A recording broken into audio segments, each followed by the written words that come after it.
Think ചെയ്യുക എന്നാണ് നമ്മൾ നോക്കാൻ പോകുന്നത്. നിങ്ങളൊരു എസ്സേയോ അല്ലെങ്കിൽ ഒരു അസൈൻമെൻറ്റോ അല്ലെങ്കിൽ ഒരു സ്റ്റോറിയോ എഴുതാൻ പോവുകയാണെന്ന് വിചാരിക്കാം. അപ്പോൾ ഈ സ്റ്റോറി എഴുതുമ്പോൾ ഡെഫിനറ്റ്ലി നിങ്ങൾ എന്താവണം, ഒരു ക്രിട്ടിക്കൽ തിങ്കർ ആവണം. ക്രിട്ടിക്കൽ തിങ്കർ ആവണം എന്ന് പറഞ്ഞാൽ ഈ പ്രോസസ്സിലൂടെയൊക്കെ നിങ്ങൾ കടന്നു പോകണം. അപ്പോൾ അതിനെ എങ്ങനെയാണ് ഒരു ക്രിട്ടിക്കൽ തിങ്കർ ആവുക എന്നുള്ളതാണ് നിങ്ങളോട് പറഞ്ഞു തന്നിരിക്കുന്നത്.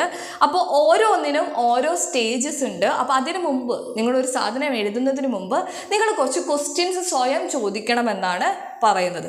First one, do my ideas appear clear and logical not only to me but also to my readers. ആദ്യം ചോദിക്കേണ്ട ചോദ്യം എന്താണ്? എൻ്റെ ഐഡിയാസ് ക്ലിയർ ആയിട്ട് ലോജിക്കലായിട്ട് റീഡേഴ്സിൻ്റെ അടുത്തെത്തുമോ എന്ന് വെച്ചാൽ എനിക്ക് മാത്രമല്ല റീഡേഴ്സിന് അത് ക്ലിയർ ആയിട്ട് മനസ്സിലാക്കാൻ സാധിക്കുമോ, ലോജിക്കലായിട്ട് മനസ്സിലാക്കാൻ സാധിക്കുമോ എന്ന് നമ്മൾ ആദ്യം ചോദിക്കണം. Will my readers find my opinions well developed and well supported. എൻ്റെ ഒപ്പീനിയൻസ് നല്ല രീതിയിൽ ഡെവലപ്പ് ചെയ്ത് വന്നതാണോ, അതുപോലെ വെൽ സപ്പോർട്ടഡ് നല്ല രീതിയിലുള്ള റീസൺസ് എന്ന് വെച്ചാൽ ഇപ്പം ഞാനൊരു ഒപ്പീനിയൻ പറയാണ്, അതിനെ നല്ല രീതിയിൽ ഡെവലപ്പ് ചെയ്ത് റീഡറിലേക്ക് എത്തിക്കാൻ പറ്റുമോ, അതുപോലെ തന്നെ എത്തുന്നുണ്ടോ, അതുപോലെ നല്ല റീസൺസ് അതിനെ കൊടുത്തിട്ടുണ്ടോ.